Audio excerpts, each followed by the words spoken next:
And you had that same situation with Ghostface Killah, right? Yeah, bro. That's my two biggest hip hop regrets is missing out on the first Jill Scott song. But the universe gave me a do-over. You know what I'm saying? She gave me a second at bat with the So Gone song I got to be on with her, which was big shout out to Jill. But man, Ghostface Killah reached out to me to get on his album. And it's one of them things where it's like, hey, because when you're doing albums like that, you working on them to the last minute. There's songs I recorded for my albums that was literally the day before I had to turn the album in. We recorded that song, and then that ends up being the single for the album. I'm Thrilled was like that. My whole album was done. I was halfway done with my next album. We only went to the studio with Jermaine Dupri to do I'm Thrilled because the plan was this was going to be a song for the next album. It wasn't even for the album it was on. It was supposed to be for the next album. But the label was like, nope, Jermaine Dupri, nope, that's a single. I mean, they were right. His star power is next to none. You know what I'm saying? He's the man. So to have a Jermaine Dupri song where he's on the hook and in the video and made the beat, all of that, like they were absolutely right. They made the right call, but I didn't understand that. To me, it was like my album's done. I'm working on the next album. So you working up until you turn in the album and it's getting pressed up. You working to the last minute. So it'll be like that where it's like, you know what, take this artist off because they acting like a bitch. Sometimes it'll be like that. You get somebody on a song and that motherfucker is acting funny as hell. They think they all this and that, or they think they don't stink, or they being disrespectful, or they disrespecting one of your friends, or they doing something that you don't want to be associated with. I got a song with this person, and all of a sudden they talking shit about Pimp C or something. Well, I don't want to put them on my album. They talking shit about Pimp C. Maybe not. They might be talking about Pimp C on another song, but still, or on a blog or something. They talk about Pimp. Well, I don't want to put you on my album if you talking shit about my homeboy. So people get took off songs all the time. So then you got to fill it in with something. So I don't know what his situation was, but Ghostface Killah hit me up, said, "Man, I'm working on my album. I got a slide. I got a verse. You down to do a verse?" And I'm like, "Hell yeah! I grew up loving Wu-Tang. So yeah. Well, man, what?"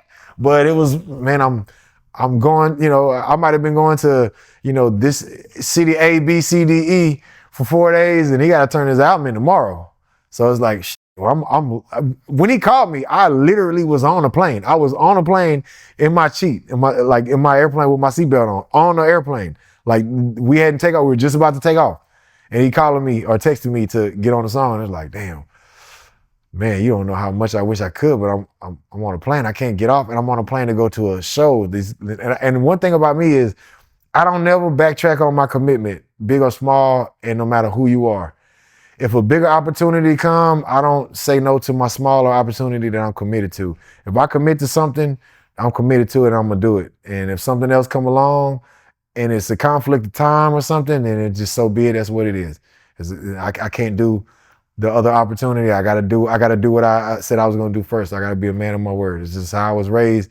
So it's like, I can't just get off the plane and I'm going to do a summer jam radio show for some radio station or some whatever. I don't know where I was going. Whatever I was going, it was something I absolutely couldn't have backtracked on. And it was like, I got till tomorrow to do this verse, and it was like, I'm about to be on a plane for 5 hours and do a show and then do an interview and a morning show and an after party, and I gotta do this. Like, it's physically not possible, and I missed out. But yeah, I'm not having closed all hope on that door. Ghostface Killah, maybe he gonna do another album. I don't know.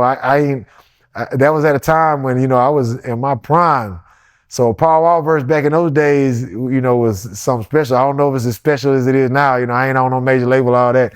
So I don't know if he knocking down, I don't know if he gonna be knocking at my door for a verse, but if he do, I'm ready and waiting. If the big homie Ghostface want me on something, I can't, man. That's my biggest hip hop regret is not doing a song with Ghostface Killah.